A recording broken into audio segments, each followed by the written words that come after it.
And this is the time of year when everybody starts thinking about, especially October, they're like, Right. when's the shoe going to drop? When's that cold air going to arrive? You know, Right. we're going to have such a bad winter because it's warm. We can have good things and not worry about having a mean winter.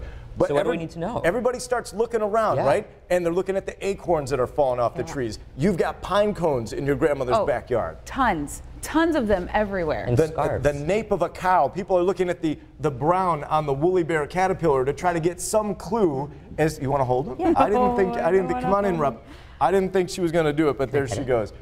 Oh, Ed, I'm not leaving you out. Oh, thank I've got one you. for you too, Oh, buddy. okay. Everybody gets a caterpillar this like morning. The little Thank you, teddy Oprah. bear.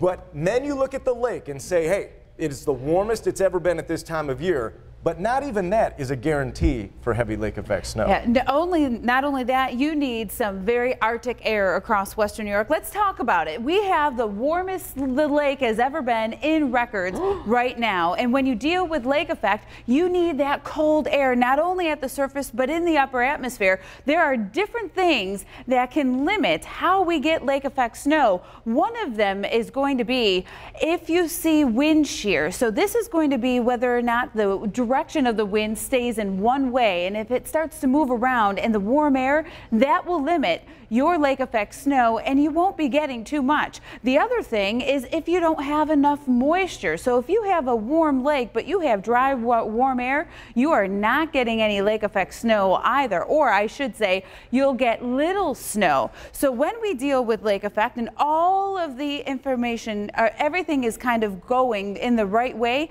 you have these winds, and once you get lake effect from southwest to the west southwest, you get to the hills, and that northwesterly wind often is where we see it across ski country. So where we get the snow, how much we receive, Andy has that.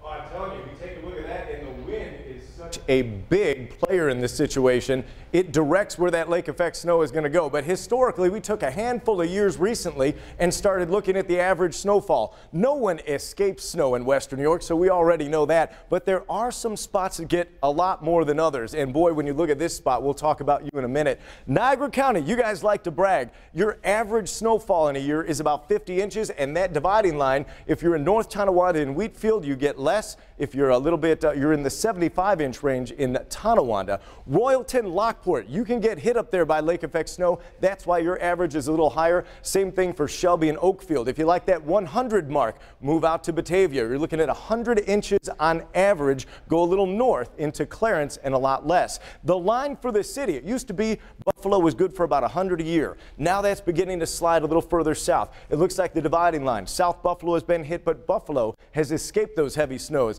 If you'd like to see about a foot more, slide out of the 14224 into the 14127 out there in Orchard Park and Hamburg. Once you get into southern Hamburg, you start increasing those numbers. Wyoming County, you go from $1.25 down to 50. Letchworth State Park actually gets a lot less than some of the areas along 20A between Wales and Warsaw. Where do we get the most? It's right here. Stockton, Sinclairville, up to Concord, Collins, and Springville usually rings the bell. You go down the ridge on Route 60, Jamestown is only good for about 75 on average. And then as we go to the southern tier, before you think the southern tier is socked in with snow, Ellicottville and Franklinville, you do okay at the 100 mark. But once you get to Wellsville, those folks down there say, well, where's our snow? So what we're expecting this year is a profile that looks very similar to this. It may change by one community or so, but overall, that's what we're looking at. Temperatures this morning, 36 degrees, 32 in Springville. The forecast for today takes us up to 60 degrees, and we'll have some gusty winds this afternoon. That 7-day forecast